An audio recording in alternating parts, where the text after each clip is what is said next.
Well, hello, everyone. Today we have Jennifer Truman, our psychiatric mental health nurse practitioner at Lima Memorial Health System, Next Chapter Mental Health, and here to talk about seasonal affective disorder, SAD, as we head into some colder and less sunny days. So tell us a little bit more about the seasonal affective disorder. What is it actually?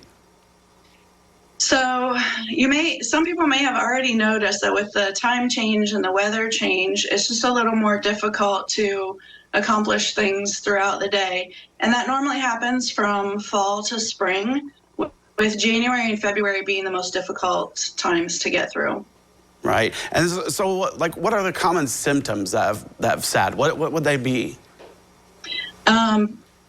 Increased depression, maybe some weight gain, lack of motivation, lack of energy.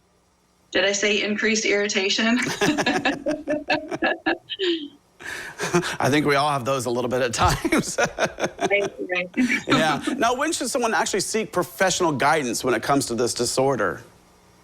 Yeah, so antidepressants can help a lot, but they take 4 to 6 weeks to work. So if you're starting to notice it now, I would recommend that you don't delay and you get in to see a professional right away.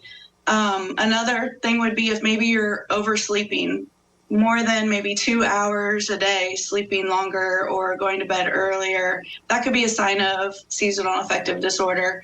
And additionally, just not accomplishing those goals that you have set throughout the day, your normal responsibilities. If you're finding it difficult to get those things done, I would seek help. Right. Now, some of the treatments that might be available for people that are looking to manage SAD. Mm-hmm. Well, we can go with natural treatments and we can go with medications. So definitely antidepressants are helpful. I always recommend that we increase exercise, especially during the winter months, which is difficult to do, but that releases that natural serotonin in your brain and can increase your mood without the medications. Getting outside as long as you possibly can, even though the days are shorter, just enjoying natural sunlight.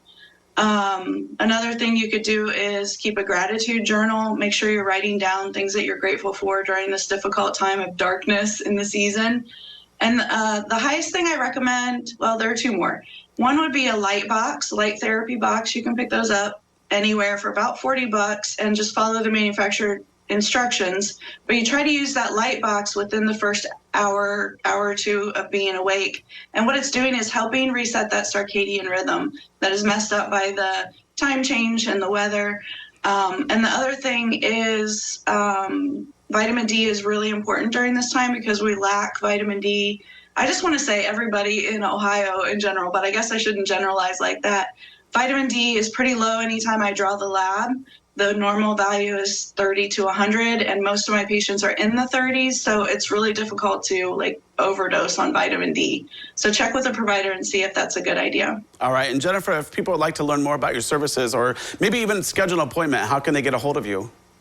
Yeah, they can give us a call here at the office. The number is 419-998-8221. We'd love to talk to you. All right. Well, Jennifer Truman, thank you so much for joining us today and letting us giving us some helpful hints and exploring the nature of SAD. So thank you so much. You're welcome. All right. Well, don't go away. We have more when we return.